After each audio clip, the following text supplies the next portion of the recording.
Assalamualaikum warahmatullahi wabarakatuh. Salam sehat dan bahagia selalu bagi semua sahabat IPC dimanapun berada. Selamat datang di video pembelajaran pengembangan sumber pembelajaran IPA. Pada bagian pertama ini, kita akan membahas konsep dasar pengembangan sumber pembelajaran IPA. Kalian pasti sering belajar IPA kan? Nah, pernah nggak sih kalian bertanya-tanya, dari mana sih sumber belajar itu berasal? Dan apa saja yang termasuk sumber belajar? Sumber belajar itu, sebenarnya segala sesuatu di sekitar kita, yang bisa membantu kita belajar IPA. Bisa berupa informasi, orang, bahan, atau alat. Intinya, apapun yang bisa memudahkan kita dalam memahami ilmu pengetahuan alam, itu namanya sumber belajar IPA. Nah, sumber belajar IPA ini macam-macam jenisnya. Ada yang berupa manusia, seperti guru, dosen, atau ahli di bidang IPA. Mereka membimbing dan menjelaskan konsep-konsep IPA kepada kita. Ada juga sumber belajar berupa media, seperti buku, video, gambar, alat peraga, dan aplikasi. Media ini menyajikan informasi IPA dalam berbagai bentuk yang menarik. Lingkungan sekitar kita juga bisa menjadi sumber belajar. Misalnya, dengan mengamati tumbuhan dan hewan di sekitar, kita bisa belajar tentang ekosistem.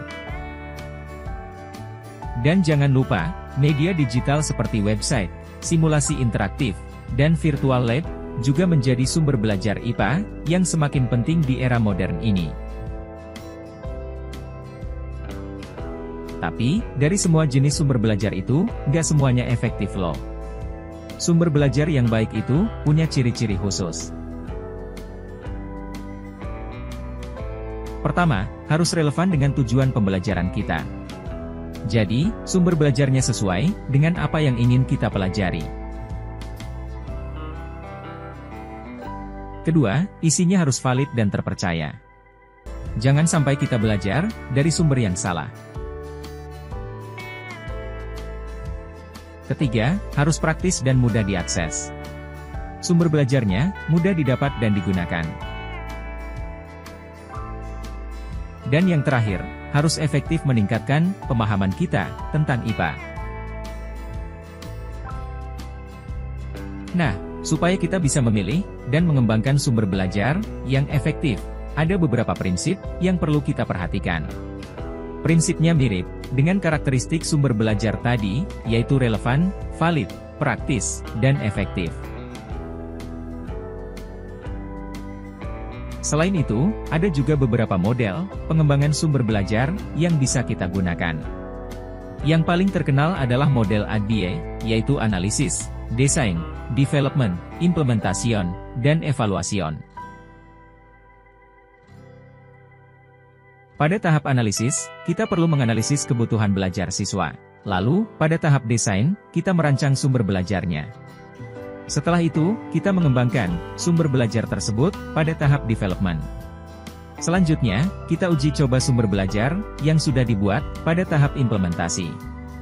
Terakhir, kita evaluasi hasilnya untuk mengetahui apakah sumber belajar tersebut sudah efektif atau perlu diperbaiki lagi. Selain ADDIE, ada juga model pengembangan lainnya, seperti model Dick and Carey yang lebih sistematis, dan model 4D, yaitu Define, Design, Develop, Disseminate, yang menekankan pada penyebaran sumber belajar. Dengan memahami konsep dasar pengembangan sumber belajar IPA, kita bisa menciptakan pembelajaran yang lebih kreatif, inovatif, dan menyenangkan. Semoga video ini memberikan wawasan baru bagi Anda.